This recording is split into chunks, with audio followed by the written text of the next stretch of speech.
Hey guys, welcome back to today's video. Today is Thursday, June 10th, 2021, and today we're going to be talking about Kyrsten Sinema and her unwillingness to move forward with the Democratic Party, solely with Chuck Schumer and other Democrats, in a very similar fashion to Joe Manchin, and what that means for her back home with her constituents in Arizona. Well, as we've known so far, and as I've covered on this channel, Kyrsten Sinema isn't necessarily too popular amongst the Democratic Party in the state of Arizona. While she does hold a favorability rating above the unfavorability rating, there isn't really much else arguing that the Arizona Democratic Party is completely enthusiastic about how she stands currently. Kyrsten Sinema is in a position amongst the Arizona Democratic Party and well within, branches beyond them, some independents and potentially some Republicans, where her position on many of these bills are completely changing the way that many of these people view Kyrsten Sinema. And it's been not something that has happened overnight, but it's been a continuation of Kyrsten Sinema being against abolishing the filibuster, being against certain acts, wanting to compromise on certain things, asking for provisions and revisions to be made. A lot of the things that Kyrsten Sinema was asking for, a lot of it seemed inconsequential at most. And, even beyond that, she still went down to a position in many of these key votes where it was either her way and Joe Manchin's way or no way at all. Because the Democratic Party is in such a pivotal position where they only have 50 Senate seats, Kyrsten Sinema defecting could completely throw off the Democratic Party. And while the Republican Party likely would be able to block many of these other bills that she isn't supporting, Democratic consolidation and Democratic unified support would make it seem as if the GOP is entirely at fault for many of these bills not passing. But now that Sinema, and in many cases Joe Manchin as well, peeling away from the Democratic vote, it seems to fall back on the Democrats rather than the Republican Party, and sort of decreases that narrative and that discussion amongst some of these more left-wing Democrats to abolish the filibuster altogether. Now, as this article notes, many people are upset with Kyrsten Sinema, including those who campaigned for her back in 2018. In 2018, Kyrsten Sinema won her Senate election by 2.4%. She was able to defeat Martha McSally, both of them representatives, and this was the first time that a woman was elected to the United States Senate from the state of Arizona. So Kyrsten Sinema was, in a sense, a history maker. In addition, she was one of the more liberal members of the Democratic Party upon her first election, and ended up serving in the United States Senate as one of the more right-wing ones. So looking at this article here, it talks about Alejandra Gomez, who worked in order to elect Kyrsten Sinema back in 2018, who now feels betrayed, saying that this is essentially a position where you're putting a wolf in sheep's clothing. She's saying that it's this complete slap in the face to our members, to the work they have done, and to change that, and the change that they are trying to make in their communities. I mean, she is completely criticizing and ostracizing Kyrsten Sinema for moving away from the traditional Democratic Party platform, because it wasn't just the recent vote or recent, completely coming out against the filibuster. It's also with the minimum wage. It's also with the infrastructure bill. It's also with the COVID-19 relief bill. A lot of the things that Kyrsten Sinema opposed seem to be not necessarily theatrics, but more to show herself as a bipartisan and unwavering Democrat that would halt the entire party at the expense of supposed bipartisanship and appeasing some of these more Republican and independent constituents. But at the end of the day, we'll talk about why that really doesn't matter, but it is quite interesting to see the change of Kyrsten Sinema over the past couple of terms in the House and also in the United States Senate. I mean, looking at Kyrsten Sinema, you're looking at someone who used to represent the Green Party, used to be a part of a very liberal part of the United States political system. They chose Jill Stein in 2016. They took away a lot of those voters that voted for Bernie Sanders because they had a better platform for those voters. A lot of what the Green Party represented was a more left-wing version of the Democratic Party.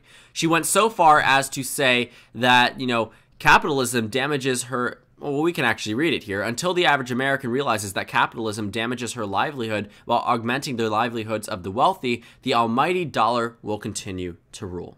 Can you imagine that quote being sent out today from Kyrsten Sinema's office? You absolutely could not, because it's just something that seems so out of character and so out of step with someone who is now labeling herself as a bipartisan centrist.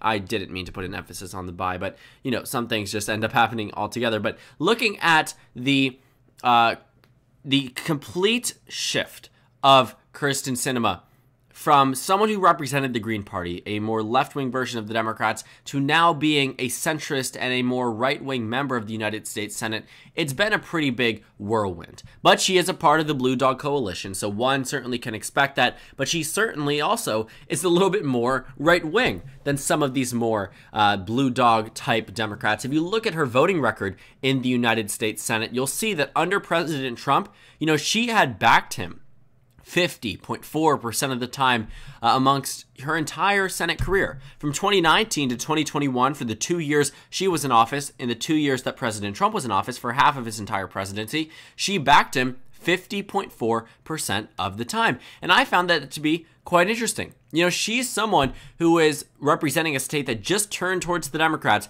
and yet she is backing him, you know, the majority of the time. Now, of course, I do think that sometimes these scores can get convoluted, that they aren't always accurate, but relative to all of the other senators in the, of course, United States Senate amongst the Democrats, she is the top one up there besides Joe Manchin, Heidi Heitkamp, and Joe Donnelly. And the joke is that Heidi Heitkamp and Joe Donnelly already lost back in 2018. Manchin is the sole one remaining out of those solid red states that have Democratic senators, and here is Kyrsten Sinema grouped up in the bunch with Claire McCaskill from Missouri, Joe Manchin from West Virginia, Joe Donnelly from Indiana, Heidi Heitkamp from North Dakota. Yet, Kyrsten Sinema doesn't necessarily represent a state that could be even comparable to any of those. I didn't even mean to say necessarily. She doesn't represent a state that can be compared to those. Because when you look at the margins of victories, you know, while Joe Manchin was able to win by a very similar amount to Kyrsten Sinema, understand the context of the states. Heidi Heitkamp lost, and she voted with Trump more than Sinema. McCaskill lost and voted with Trump more than Sinema. Donnelly lost. Same type of story here. What we're seeing here, what we saw happen in 2018, was that Sinema was able to pick up the state of Arizona, and these other senators that backed President Trump more ended up losing their races, with the exception being Joe Manchin. But you couldn't at all try to compare the two states. This is Arizona, a state that voted for Joe Biden by 0.3%. This is West Virginia, a state that voted for Donald Trump by 39 percentage points. The margin was absolutely insane. So Sinema comes from a state that's pretty Democratic, which is why she's getting, or when I say pretty Democratic, I mean relative to Joe Manchin, because you always see those two grouped together. In fact, President Biden made a false statement saying that Manchin and Sinema vote with the GOP more. If he was talking about under President Trump's first term, then yes, that statement would be correct. But now it isn't. Manchin and Sinema do end up coming around a lot of the time, and when the vote is actually there, they get that check mark that says they voted with the Democratic Party. But negotiations and roadblocking are different than actual voting.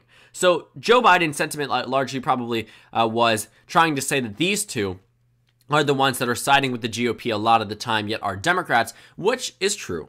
But to say that they voted with the GOP more maybe was true under Trump, but not true today. And it's not a statement that he should have made to, completely declare this as a fact. But I will say that there probably is some type of merit to or validity to the claim had it been applied in the past. Because Manchin and Sinema, I'm not trying to make excuses for President Biden. This was a completely false statement, but I am going to say that you can understand why it came out. It wasn't some arbitrary statement, him trying to use a bully pulpit to try to pressure them to vote with the Democrats. No. If you look at the 538 tracking Congress in the age of Trump, you will see that they did actually vote this way until Joe Biden was inaugurated. And, I also do want to say that we are looking at Kyrsten Sinema in a position where her approval rating is rising amongst Republicans, but decreasing amongst Democrats. And I want you to think about that for a moment. Because Kyrsten Sinema did not win in 2018 on the backs of Republicans and independents. Yes, she won some of them, but the overwhelming majority of her votes, 90% of them, came from the Democratic Party. So if you are in a position where even though your Senate approval rating might be going up amongst the Republicans, but you're a Democrat, are you really expecting those Republican voters? Even though, as we can see, I'm going to show you the exact numbers, that 37% of Republicans may approve of Kyrsten Sinema, 37%. That 37% will likely see 1 to 2% of them actually vote for her in the regular election. You know, Kyrsten Sinema's approval rating right now seems to be a little bit higher than Mark Kelly's. It's 45% with a +9 net favorability to his at 45% with a +7 net favorability rating. Now, Mark Kelly was recently elected, but I do want to point out the reason why those numbers are higher aren't necessarily because Kyrsten Sinema is liked more by Democrats, but rather by independents and Republican voters. And this is just one poll. If you look at the numbers overall, Sinema does significantly underperform Mark Kelly. This is just one exception. And even in the one exception, you can see the numbers amongst Democrats and the Republicans do end up showing you in the negative. Sinema, 54% of Democrats view her favorably. Just 1 in 2 people in your party view you favorably. That's not a good sign.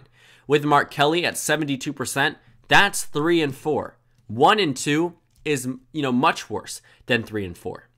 Just because she's improving amongst independents by 2 points relative to Kelly, the only major and significant enough improvement is amongst Republican voters. But these are voters that weren't even going to vote for her in the first place. And I do want to point out that her narrowly improving amongst independents might be enough for you to say maybe that's why she's doing it. Maybe she wants to win independents in 2024.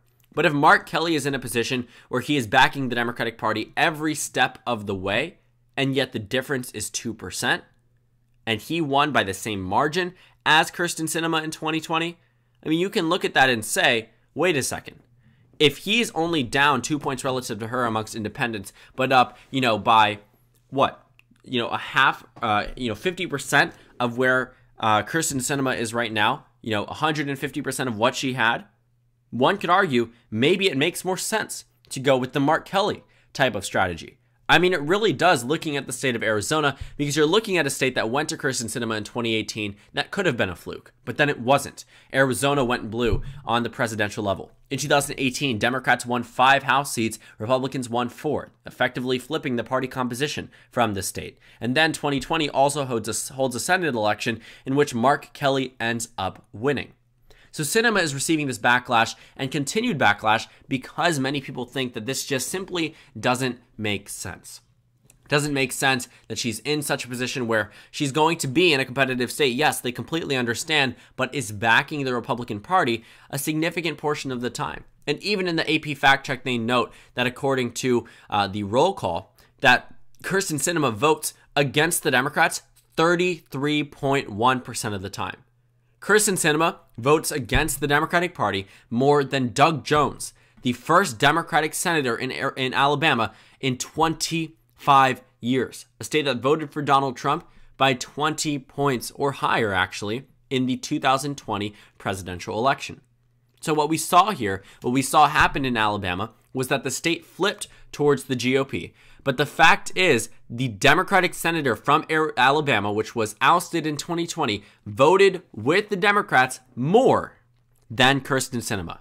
And I find that to be quite fascinating. And then you can sort of understand and put everything into perspective. This is why the idea of her being primaried is being brought up. This is why her favorability rating numbers aren't too high. 2024 is going to be a difficult year for the Democratic Party in the United States Senate. They are going to be in a position where they might lose a number of races. They could lose Montana. They could lose Ohio. They could lose West Virginia. They could lose Nevada, Pennsylvania, Michigan, Wisconsin, Arizona. Where does the GOP have any competitive states? The only real one, Florida, maybe Texas.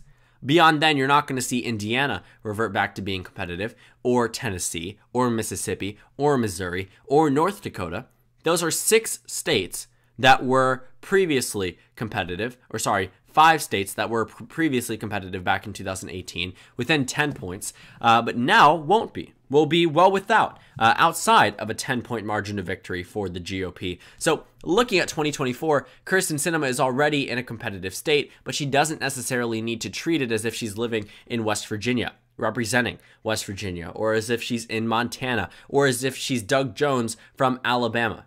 And the fact that she is voting with Donald Trump under his only term, and voting with the Republicans more than some of these other senators, it is interesting. Because she went from being such a progressive, leftist type of person under the Green Party all the way to the Blue Dog Coalition.